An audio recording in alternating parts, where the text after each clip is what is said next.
Assalamu alaikum wa rahmatullahi wa barakatuh.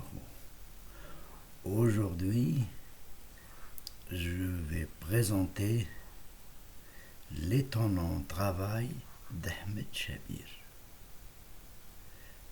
Vous pouvez retrouver toute son histoire dans Wikipédia sur Internet.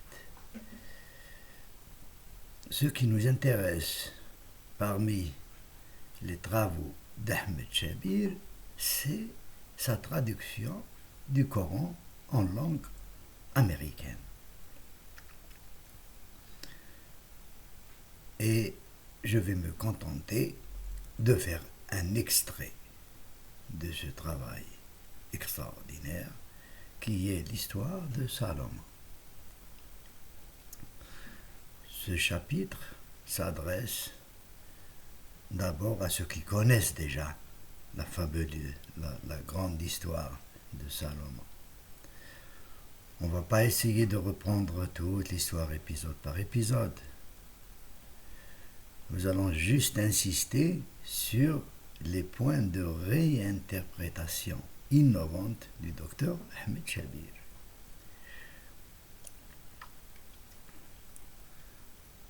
Pour ma part, je n'ai fait que traduire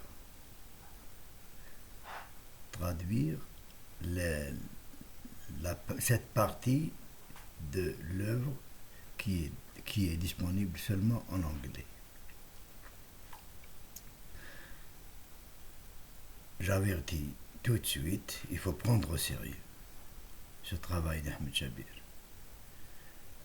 Il a malheureusement refusé le grand prix pour son œuvre. Aux États-Unis, on lui a attribué un prix comparable au prix Nobel pour le travail qu'il a fait pour son étonnante traduction. Il l'a refusé. S'il l'avait accepté, la traduction aurait vite gagné plusieurs langues et le travail Mektab Sharbi. Il a dit non, je ne prends pas pour mon travail de traduction.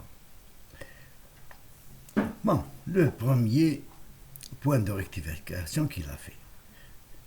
Je prends l'histoire de Salomon telle qu'elle est, mais seulement à tel verset que j'ai noté sur l'écran, le mot taïr désigne pas les oiseaux, mais les chevaux.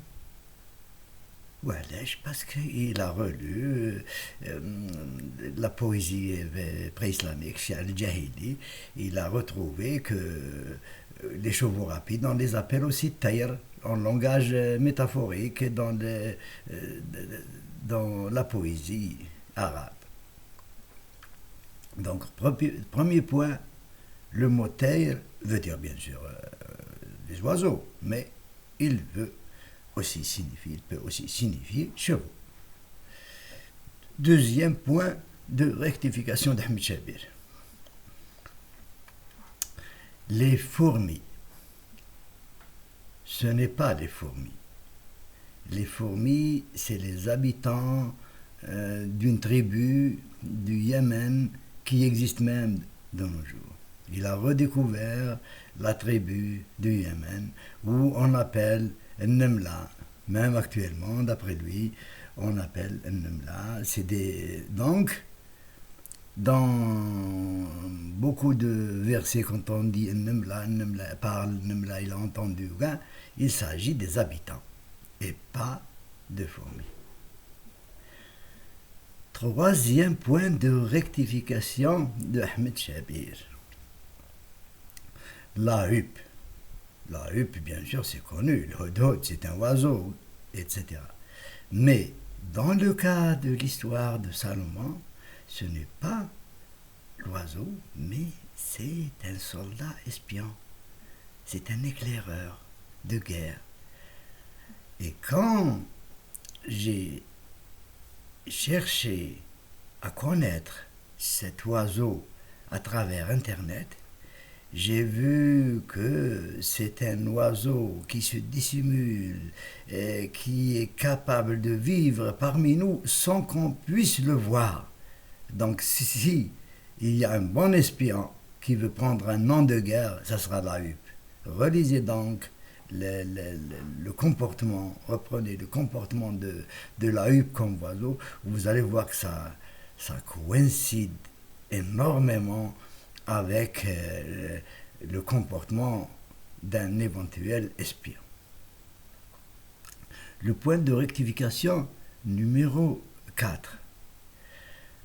Quand on dit en un clin d'œil, ça peut prendre un sens allégorique. Ça veut dire très rapide. Le temps record de transport du train de Saba pourrait être allégorique. L'expression en un clin d'œil est utilisée de nos jours pour dire rapidement. C'est juste une allégorie, une façon de parler pour te dire c'est rapide. C'est pas en une seconde qu'on traverse des centaines de kilomètres. Le point de rectification numéro 5. Les djinns qui travaillent avec Salomon, qui sont sous les ordres de Salomon, ce n'est pas des êtres en chair et en os, c'est seulement des esprits qui sont à l'intérieur des hommes et qui poussent les hommes à faire un travail colossal. Par exemple, si vous plongez pour recueillir du corail ou des perles, si vous plongez tout seul, vous pouvez faire par exemple 10 mètres.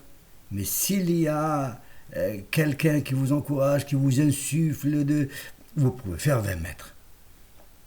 Voilà le travail qu'on peut imaginer pour les djinns. Ce n'est pas des êtres en chair et en os. Point de rectification numéro 6. Salomon n'avait pas mutilé les chevaux. Il les avait seulement caressés. Il n'avait pas, quand il avait oublié sa prière de l'après-midi à cause des chevaux. Et alors, dans certaines traductions, on trouve que le messager de Salomon avait mutilé les chevaux. Au contraire, il les avait caressés en guise d'adieu. Enfin, le point de rectification numéro 7. Salomon avait à sa disposition un puits de pétrole lourd, un puits de bitume, et pas dans certaines traductions du cuivre, parce que le cuivre ne coule pas à température ambiante. C'est le pétrole qu'il avait à sa disposition.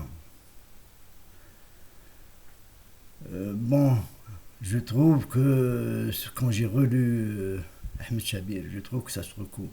Parce que lui, il avait la passion des chevaux. Il connaissait le langage des chevaux. Il savait dresser des chevaux. Et Taïr, ça pourrait très bien être des chevaux.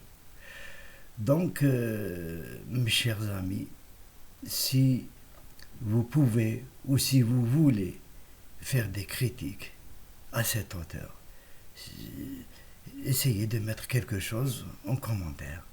De telle façon, parce que moi quand je relis, je ne trouve pas d'erreur, je trouve que c'est logique ce qu'il a fait. Il a chamboulé toute l'histoire, il a actualisé. C'est à vous de dire qu'il a raison ou qu'il a tort. Et s'il a tort, il faudrait trouver la contradiction dans toute cette histoire. J'ai mis tous les versets concernés sur le tableau qu'il y a à l'écran. C'est à vous de jouer. Merci de collaborer, merci de contribuer. Je vous dis Assalamu alaikum wa rahmatullahi wa barakatuh.